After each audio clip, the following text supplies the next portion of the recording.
We are out on the launch pad, ready to launch, and this is a single satellite, so there are going to be communication troubles. But that's a good thing because we do need to learn. So let's get our craft into space. First thing we need to do is just throttle back a little. We've got plenty of thrust in this vehicle for such a light payload. Now, as we were explaining earlier, every craft needs to communicate ultimately back to KSC at the tracking station. And to do that, our very first satellite can only ever do that using the tiny little Reflectron DP10 here on the top of our vehicle.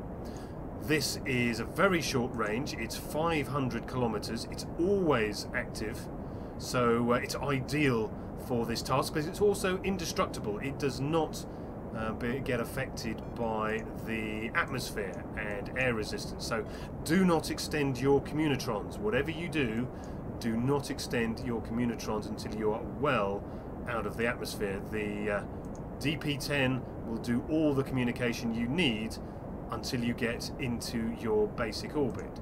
So we're up to 6,000 meters here, coming up to 7 kilometers. So let's just start a gentle turn.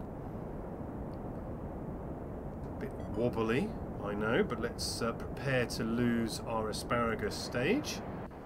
Up the throttle, away our outer stage goes, and let's just turn over to 90 degrees.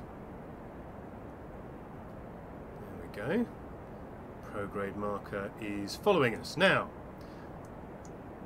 built into every single probe as part of the RemoteTech pack is a flight computer, and the flight computer currently shows green because we have a communication route back to KSC. There is a tiny infinitesimal signal delay, so any instruction we send to this vehicle will be delayed by this tiny amount, which is negligible, as I say, but when you get to the outer solar system, that could prove a problem, so bear that in mind. But we will come back to that when the time comes. Now, our apoapsis, our predicted apoapsis is 25 kilometers. Let's get it over 90, and then we'll start to look at some of the new features that we will have to use as part of our new satellite launching extravaganza. The rest of the launch should go pretty much to plan, pretty straightforward. 40 kilometer maximum apoapsis. We're going to have plenty of fuel in this stage, so we'll use this probe core in here to deorbit this section, keep ourselves debris free. So we're up to 60 kilometers, 65,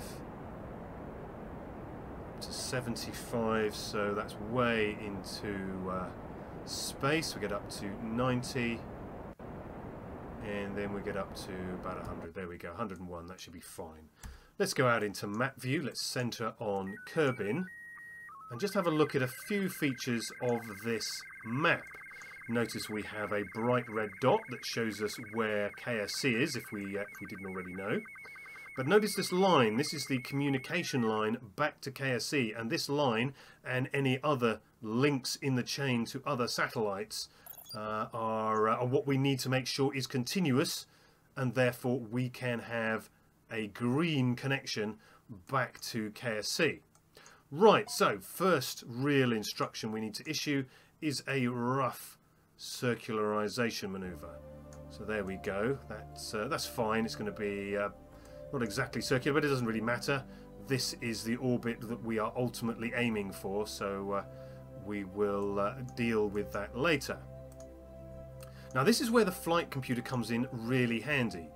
Click on the flight computer icon and you can now issue instructions to your satellite for it to execute at a later date. You can queue up many instructions. At the moment it's off. Now in this case we want to execute the next node, so you can see it lining up the node there, and we want to execute it.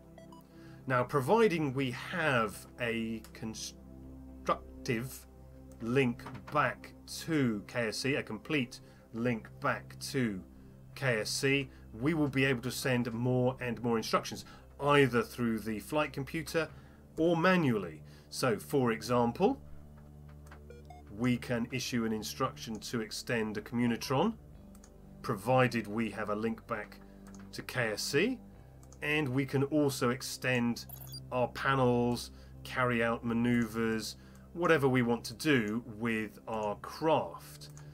The moment that flight computer icon goes red, the moment we lose connection to KSC, now we don't want to rename a device, we want to extend a panel. Now I am going to deliberately leave some of these panels unextended just to demonstrate the problem that we will have a little bit later.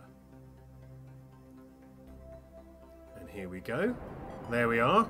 There is the flight computer carrying out our circularization activity. Now let's just make sure the last of the two communitrons here is extended. So that'll give us short-range communication between other satellites and with KSC if we move outside of the 500-kilometer range of the DP-10.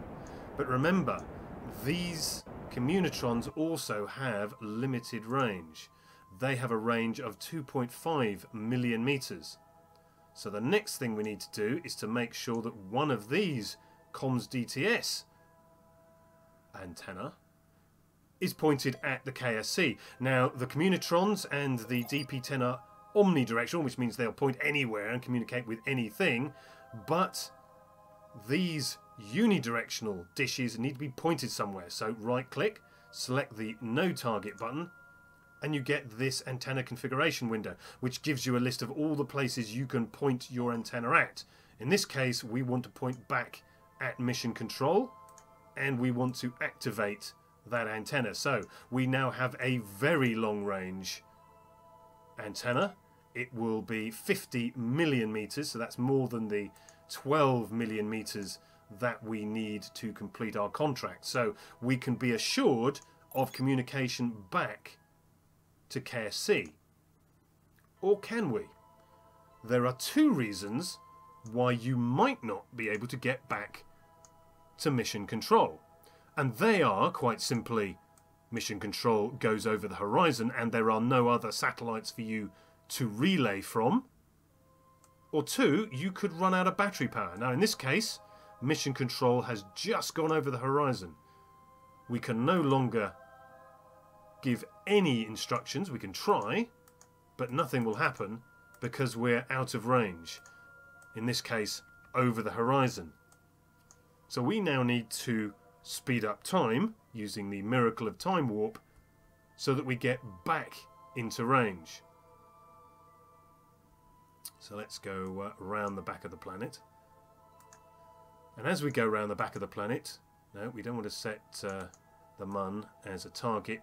You'll notice battery power is dropping, and every antenna we have operating, every device we have that consumes power operating, that power will drop, and antenna are extremely power hungry. So bear that in mind and pack your device with batteries, RTGs and anything else you can think of if you want to use a lot of antenna all active at the same time. At the moment we only have the one comms DTS dish and the two communitrons and the two DP-10s, but that is still going to be consuming a lot of power. And there we go, we find ourselves back over the horizon, and we now have a connection back to KSC. Notice the line is orange now because we now have that unidirectional link, that much longer range link back to KSC, and it changes the colour of the communication line, just so you know. Handy little tip. So now we can start giving new instructions to our satellite. And the first instruction we're going to give is to separate off our launch stage and move over control to our main satellite stage that we have here.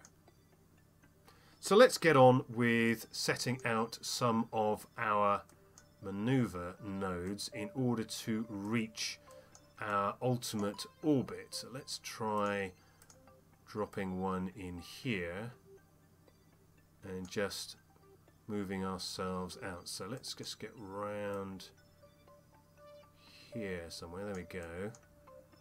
And meet... Oops, too far. Too far. Let's pull that back in. There are other missions for escape trajectories, so not today. Now, this could prove a little bit of a problem. We're going to have... Because we're on an equatorial orbit, the Mun is going to somewhat get in the way. So let's try going around this side.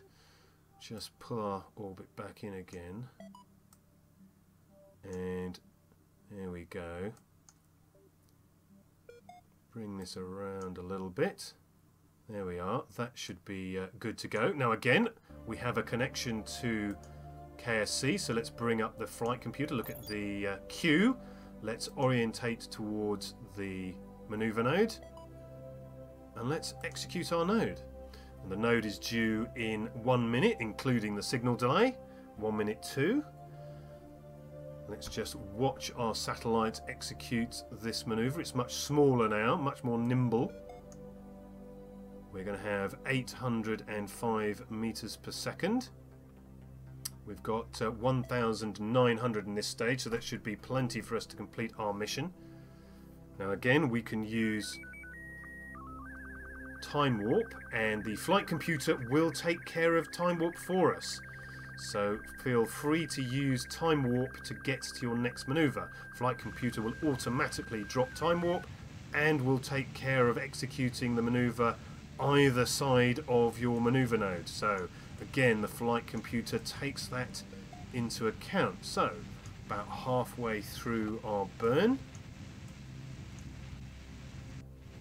see our trajectory there extending out towards our desired apoapsis.